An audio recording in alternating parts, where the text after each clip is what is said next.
शेर और भेड़िया एक जंगल में एक भेड़िया रहता था।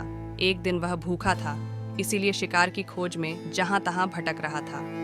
भटकते भटकते वह एक ऐसे मैदान के पास पहुंचा जहां बहुत सी भेड़ें घास चर रही थीं। भेड़ों को देखकर भेड़िए के मुंह में पानी आ गया और वह एक झाड़ी में छिपकर किसी भेड़ या मेमने के वहां आने की प्रतीक्षा करने लगा। उसे पूरी आशा थी कि कोई न कोई भेड़ उधर जरूर आएगी।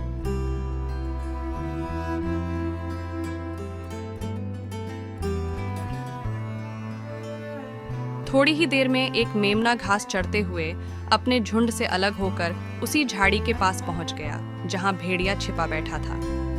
भेड़िए ने तुरंत मेमने को अपने मुंह में दबोच लिया। अब भेड़िए के मन में विचार आया कि क्यों न मेमने को ऐसे स्थान पर जाकर खाया जाए जहां कोई अन्य जानवर ना आता हो, ताकि भोजन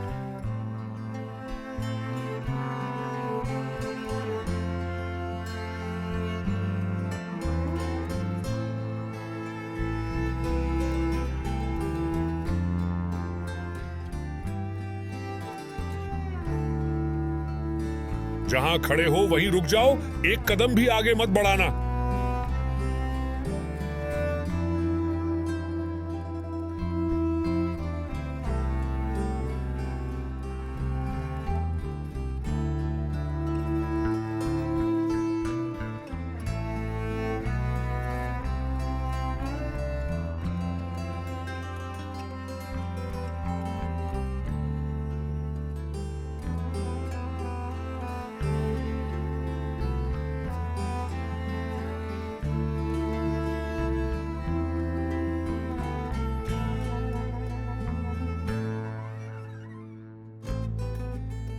भेड़िया डर के मारे बुत बनकर वहीं खड़ा हो गया और उसके मुंह से मेमना छूटकर जमीन पर गिर गया।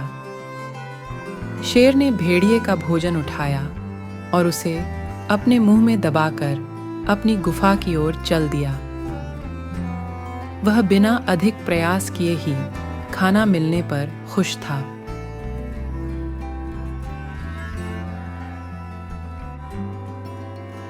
अभी शेर कुछ ही कदम बढ़ा था कि भेड़िया धीरे से बुदबुदाया, यह तो दिन दहाड़े चोरी है।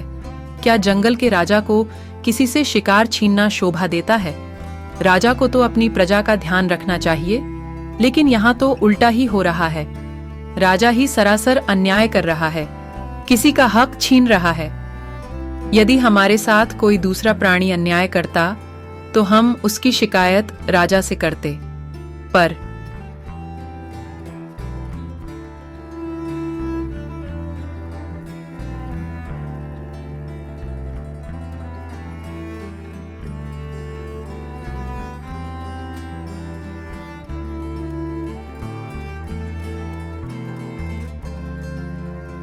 अब राजा की शिकायत किससे करें?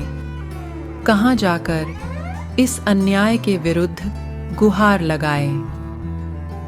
शेर ने भेड़िए के शब्द सुने तो वह जोर से हंस पड़ा। वह पीछे पलटा और उसने भेड़िए से कहा,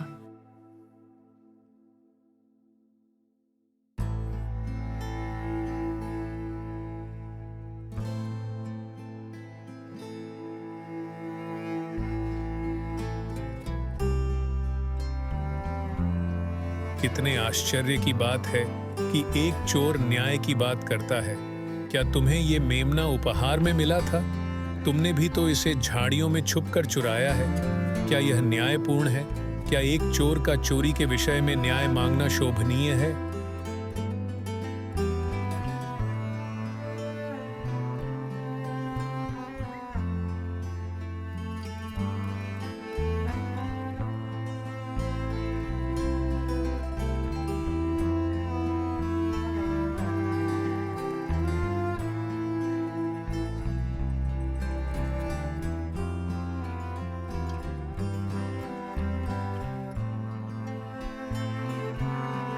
शेर की बातें सुनकर भेड़िया शर्मिंदा हो गया और वहां से 9-2-11 हो गया।